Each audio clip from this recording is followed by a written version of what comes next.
Olá, meu irmão, minha irmã, bom dia.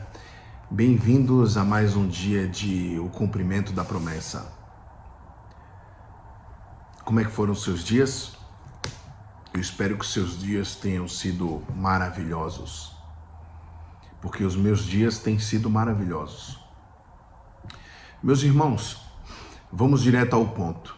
Em primeiro lugar, ao assistir esse vídeo, eu espero que você compartilhe com o número de pessoas ao qual você achar cabível.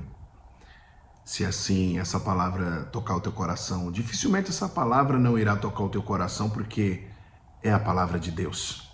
E a palavra de Deus foi escrita e inspirada pelo Espírito Santo de Deus. E quem tem ouvido, ouça o que o Espírito diz às igrejas.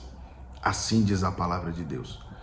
Então, um mero homem, um simples homem aqui se encontra, servo do Deus Altíssimo, falho, errante, o qual o Senhor tem derramado da sua misericórdia e da sua graça sobre a vida desse homem, para que possa estar trazendo a santa e boa e verdadeira palavra do Senhor. Então, eu vim te convidar neste momento a refletir comigo sobre essa palavra a qual eu expressarei nesse momento. Eu procurarei ser o mais breve possível e trazer um conteúdo para você profundo, um conteúdo de peso. A palavra de Deus por si só, ela já, ao ser lida e expressada, a quem ouve, lhe dado o entendimento, certo? E infelizmente muitas pessoas não a entendem, mas faz parte. E a cada vez que você vai meditando na palavra, mais o Espírito Santo vai te dando conhecimento.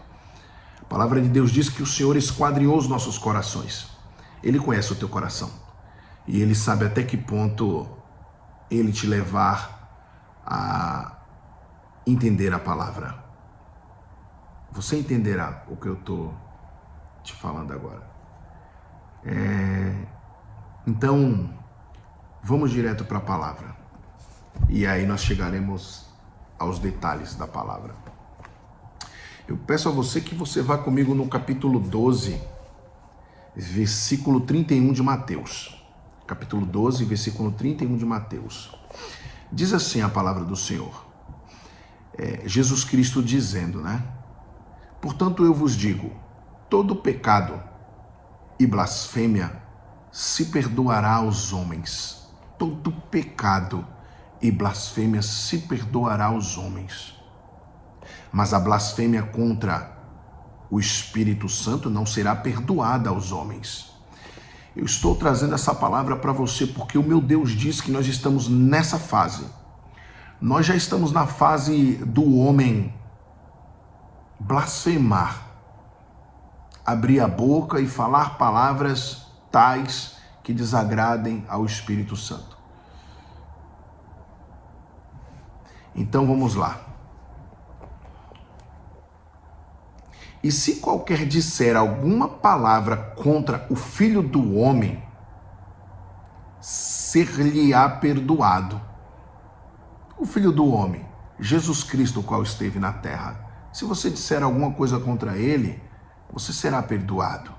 Mas, se alguém falar contra o Espírito Santo, não lhe será perdoado, nem neste século e nem no futuro. Eu te pergunto, irmão, irmã, o que você tem falado? E o que você tem pensado? Porque assim, se o Senhor esquadrinhou os nossos corações, Ele sabe o que você está pensando.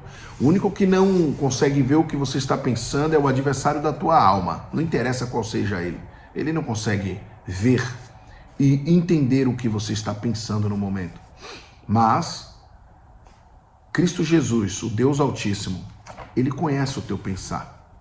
Ele vê o teu caminhar. E muitas vezes você não precisa nem abrir a boca para falar. Falando aqui sobre pecado, porque aqui diz, portanto eu vos digo, todo o pecado e blasfêmia lhe será perdoado, mas a blasfêmia contra o Espírito Santo não será perdoado aos homens. Então, assim, será perdoado você se você cometer um pecado. Eu venho te falar algo sobre o pecado. Certa feita, eu ouvi um grande homem de Deus, servo do Deus Altíssimo, o homem o qual preparou um programa tal que até no dia de hoje se encontra e tem crescido cada dia mais, um programa extraordinário, um programa não de televisão, eu informo a você assim, um programa físico, um programa que envolve pessoas e que envolve a presença de Deus. E o resultado é extraordinário. Eu pude ver de perto e eu pude participar. E certa feita esse homem disse algo muito interessante sobre o pecado. Ele disse: se você estiver só, a probabilidade é de você ser tentado, assim como Jesus Cristo foi tentado por Satanás. Uma probabilidade é muito grande de você ser tentado. Mas vamos lá. Você tem que caminhar sozinho ou com pessoas em volta de você, de preferência pessoas que estejam caminhando no caminho certo, assim como você está caminhando e lutando para caminhar. Sim. Tem que andar com muitas pessoas como uma criança? Sim. Isso foi o que eu ouvi. Sim. E por quê? Porque se você andar com pessoas em volta de si, a probabilidade de você falhar e pecar, essas pessoas caminhando na mesma caminhada que você, nos caminhos de Deus, a probabilidade de pecar e de errar é muito pequena, é quase zero. Mas se você caminhar sem essas pessoas, a probabilidade é de você falhar e pecar. E aí ele diz assim, não precisa ser muitas pessoas, mas que seja uma. Que seja uma. A possibilidade de você pecar, falhar, é pequena. Mas se você estiver só, eis a questão. Mas, sendo servo de Deus, você sabe que nunca está só. Você não cometeria determinados pecados, não veria algo pornô, não vou continuar. Você não agiria de formas físicas ao ver essa determinada coisa, não cometeria determinados pecados. Se você colocar ao teu coração e se você entendesse que Cristo Jesus está sempre com você. Eu ouvi aquilo e eu falei, meu Deus, extraordinário. Parece simples, mas não é.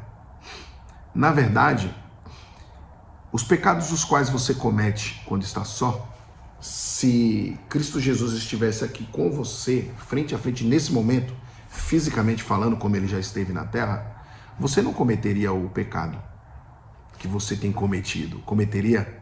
Não, né? Aí eu tenho algo para te dizer. Servo de Deus, serva de Deus, ou aquele que está prestes a servir ao Senhor, coloca no teu coração que o Espírito Santo, Jesus Cristo, o Todo-Poderoso, Filho do Deus Altíssimo, ele se encontra ao teu lado sempre. Porque aí você se sentirá constrangido. E quando você se sentir constrangido por essa situação, você não pecará. E eu ouvi aquilo e eu pensei verdadeiramente, se eu imaginar sempre, assim como eu leio a palavra, assim como eu busco a face de Deus, assim como eu estou sempre em comunhão, se eu imaginar que Cristo está sempre ao meu lado, eu não falharei. E muito além de você não falhar, a possibilidade de você se encontrar na brecha, na presença e fazendo a vontade de Deus é muito maior. Entenda, não há uma árvore que cresça se você primeiro não plantar a semente. Se você não adubar, se você não colocar a água num determinado tempo, se você não cuidar, se você não cultivar, ela não dará frutos. Assim é a nossa caminhada em Cristo Jesus. De passo em passo, as coisas acontecerão no tempo do Senhor. É tudo no tempo dele. Eu já aprendi isso. Era difícil eu entender que as minhas vontades, os meus desejos, as minhas maneiras de agir são totalmente diferentes do que é a vontade de Deus para a minha vida. Amém? Então vamos lá. Aí nós leremos aqui agora capítulo 13, versículo 10 de Mateus. No capítulo 13, versículo 10 diz assim, a palavra do Senhor. E cercando-se dele, os discípulos disseram-lhe: por que lhe falas por parábolas? Ele respondendo disse-lhes: porque a vós é dado conhecer os mistérios do reino de Deus, dos céus, mas a eles não lhes é dado. Entenda, você tem um dom, e quando você caminha na presença de Deus, ele abrirá o teu entendimento. Ah, mas eu leio a palavra, não entendo. Vamos falar de algo natural aqui. Ah, eu não entendo, é difícil, eu tenho que ler aquela... Não. É só buscar conhecimento. É só falar com alguém que entende a palavra, essa pessoa te orientará. E você entenderá que não é algo só físico e psicológico, é algo espiritual. O Senhor te dará entendimento. Porque a vós é dado conhecer os mistérios do reino dos céus, mas a eles não lhes é dado. Entende? Então Jesus estava falando ali o que hoje você lê. E muitas vezes você tem dificuldade até de entender lendo. Mas, na verdade, não é dado a você um entendimento quando o Senhor não quer. Ainda que você esteja com vontade, será que você está pronto, preparado? Como será quando você entender essa palavra? Porque aquele que tem, se dará. Então aquele que caminha na presença de Deus e busca a face dele firme e forte, será dado muito mais. E terá em abundância. Mas aquele que não tem, até aquilo que tem lhe será tirado. Então você não tem o entendimento, mas você não busca a face do Senhor, você não busca o conhecimento. A probabilidade é de quem vem? Satanás. O adversário da tua alma, aquilo que você nem tem, ou o pouco que tem lhe será tirado. Até aquilo que tem lhe será tirado. Pois, por isso lhes falo por parábolas, porque eles vendo não veem. Você que não busca o conhecimento, vendo, não vê. E ouvindo, não ouvem nem compreendem. Você está entendendo que quando você coloca o teu coração às coisas de Deus e você verdadeiramente busca o conhecimento, ele te dá a visão do que ele requer para a tua vida? Mas quando você quer por querer, eu quero, mas é um querer. Então, vamos pensar assim, é insatisfatório. Você tem que chegar a um determinado nível de busca ao Senhor, de constância, e teu coração aberto às coisas de Deus para que você venha ver e ouvir. E neles se cumpre a profecia de Isaías que diz: ouvindo ouvireis, mas não compreendereis, e vendo vereis, mas não percebereis. Porque o coração deste povo está endurecido. Acabei de falar do coração, endurecido. E ouviram de mau grado com seus ouvidos, e fecharam seus olhos para que não vejam com os olhos, e ouçam com os ouvidos, e compreendam com o coração, e se convertem, e eu os cure. Então, se você fechar o teu coração, e os teus ouvidos, os teus olhos, você não verá, não ouvirá e nem sentirá. Porque se verdadeiramente você abrir o teu coração, abrir os teus olhos e os teus ouvidos para ouvir atentamente, e não endurecer o teu coração, você será convertido e curado. É isso. Então vamos lá. Mas bem-aventurados os vossos olhos porque veem e os vossos ouvidos porque ouvem. Porque em verdade vos digo que muitos profetas e justos desejaram ver o que vós vedes e não o viram, e ouvir o que vós ouvis e não ouviram. Amém? Então tá aqui a palavra clara para você. Amém? Então assim, meu irmão, que Deus te abençoe, que Deus faça grandes coisas em tua vida, que você reflita e que você procure meditar na palavra de Deus, porque essa palavra cura, salva, liberta e faz maravilhas. Amém? Que Deus faça grandes coisas em tua vida. Até a próxima palavra, que Deus te abençoe.